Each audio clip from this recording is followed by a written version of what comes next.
Eccoci, sono Temossi Giorgio, questo è il mio canale Ligurian Fishing Adventure. Quest'oggi, come dice il titolo, ripasso di teleferica. Vediamo un po' insieme nuovamente questa tecnica così avvincente e allo stesso tempo così funzionale. Una tecnica molto semplice che, come vedremo, chiunque può utilizzare con un po' di accortezze, che viene utilizzata principalmente per cercare i predatori dalla riva, dalla costa, dalla scogliera, dal porto, ovunque noi ci troviamo.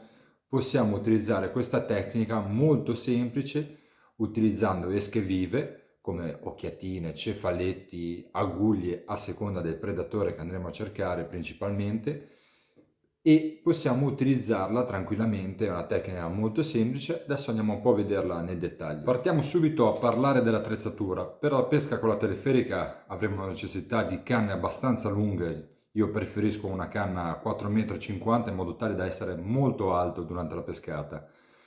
Una canna potente, una canna rigida, e poi vedremo il perché dovrà essere rigida, abbinata a un mulinello di proporzionato, quindi un 14.000, un 10.000, comunque un mulinello che avrà la capacità tale di imbobinatura da permetterci almeno di tenere 250-300 metri di 0,40.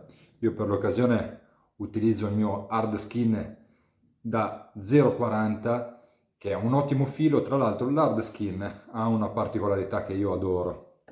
L'hard skin lo troviamo in tante colorazioni diverse a seconda dei diametri, quindi noi cosa facciamo? Visto che magari utilizziamo lo 0,40 per pescare appunto col vivo, lo 0,25 per pescare a fondo in maniera tradizionale, possiamo utilizzare l'hard skin e riconoscerlo immediatamente a seconda del colore. Io ad esempio sto utilizzando un colore sul rosa per lo 0,40, possiamo utilizzare un colore sul blu invece per lo 0,25, così è subito immediatamente riconoscibile. Detto questo, quindi canne robuste e mulinelli capienti. È una pesca molto semplice, non dobbiamo fare cose sofisticate, in ogni caso non dobbiamo farci trovare impreparati. Dopo questa breve introduzione della pesca teleferica e dell'attrezzatura per pescare a teleferica, andiamo a vedere nel dettaglio come si prepara la nostra teleferica sulla lenza. Eccoci qua, vediamo un po' nel dettaglio come si costruisce questa semplice teleferica. Tutto quello che vedrete è ovviamente molto semplice per farvi vedere come si prepara. Potrete utilizzare tutto il materiale che vi pare, non è importante. Allora, ipotizziamo una situazione di partenza. Questo è il nostro filo madre. Inseriamo una perlina che andrà a far da battuta alla nostra girella. Uno stop ovviamente proporzionato alla grandezza della perlina, che non dovrà più scorrere, e a seguire una girella con il nostro piombo.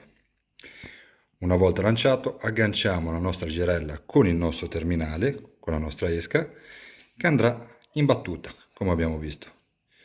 La girella andrà in battuta sulla perlina, che verrà fermata dallo stop. Lo stop lo mettiamo all'altezza dove vogliamo che la nostra esca lavori, quindi 1 metro, 2 metri, non importa. Dove volete far lavorare, a che altezza volete far lavorare la nostra esca, posizioniamo il nostro stop, e questo è quanto. Molto semplice e molto funzionale.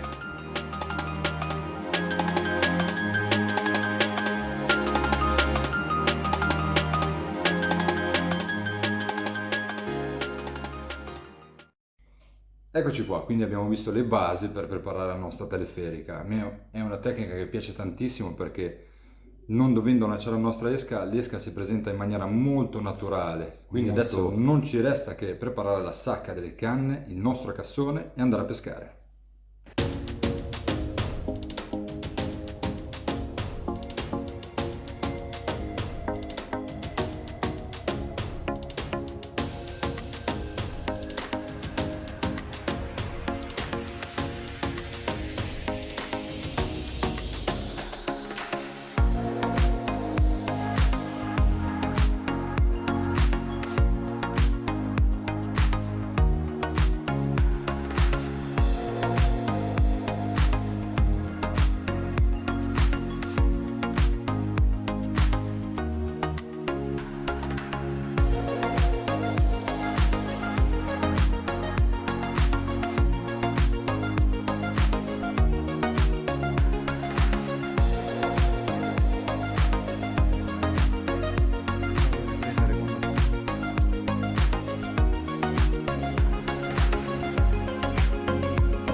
10 minuti, il primo assaggino.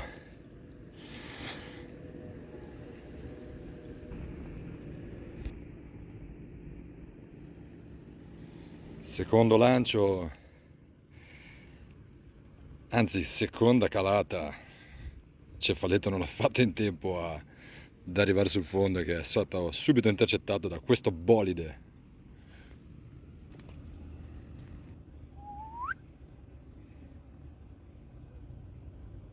Allora, eccoci qua, 7:30, volevo mettere giù 2 canne stasera, ma c'è un'attività spaziale per il momento, è meglio non fare cose eccezionali. Terzo cefaletto, il primo è stato disintegrato, morsi incredibili, il secondo l'abbiamo preso, adesso terzo cefaletto un po' più piccino. Piombato, tolto il palloncino e si va. 7:30, veramente mezz'ora di fuoco. 8:10 decido di far scendere anche la seconda. Adesso probabilmente cambierò un attimino il piombino sul terminale di quella di sinistra, perché ho messo un 20 grammi che scende troppo velocemente. Preferisco un piombino più leggero, in modo tale che il cefaletto scenda lentamente, venga visto da tutti i presenti e, perché no, assaggiato.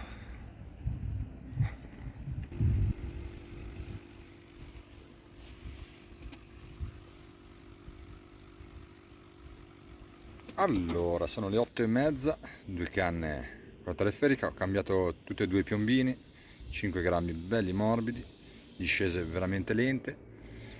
I pesci penso che si siano accorti della mia presenza, perché sono da tutte le parti a bollare su occhiatine, su garelli, tranne che qui davanti. Comunque, aspettiamo come solo noi pescatori sappiamo fare. 9:10, attenzione, sfrizionata precisa, precisamente a metà.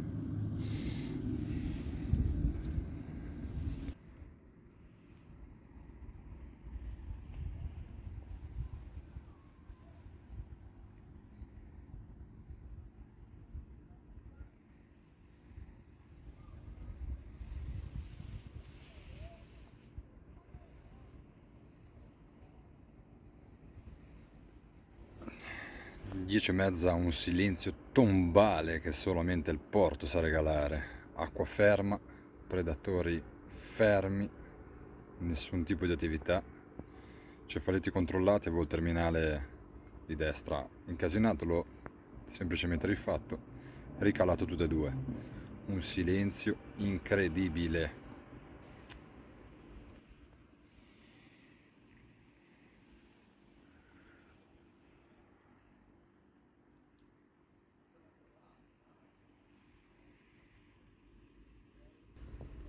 Eccoci qua, ore 11, ultimi due controlli, ultime due filate. Domani si lavora e quindi non stiamo a far tardi. Una partenza in diretta, bah. E anche questa battuta giunge al termine, abbiamo visto una tecnica molto semplice, la tecnica della teleferica, abbiamo visto una piccola variante col palloncino, alcuni piccoli suggerimenti ulteriori: quando ci troviamo in un fondo particolarmente roccioso possiamo utilizzare una classica montatura col piombo a perdere, quindi dalla nostra girella, invece di attaccare il nostro piombo, attaccheremo un pezzettone di nylon al quale attaccare il piombo, più sottile rispetto al madre ovviamente, in modo tale che se andiamo a incagliare perderemo solamente quest'ultimo spezzone. Ovviamente se ci troviamo in situazione come questa sera, in presenza di pesci serra, possiamo utilizzare nylon particolarmente spessi, fluorocarbon come li ho utilizzati io. Questa sera utilizzavo un terminale con uno spezzone finale di 100. Possiamo utilizzare un tradizionalissimo cavetto d'acciaio, andrà benissimo, quindi adattiamo i nostri terminali ai predatori che andiamo a cercare. Detto questo, io vi saluto, vi ringrazio, continuate a seguire il canale, continuate, mi raccomando, a seguire il canale, perché ci saranno tantissime novità in arrivo. Ci vediamo alla prossima avventura.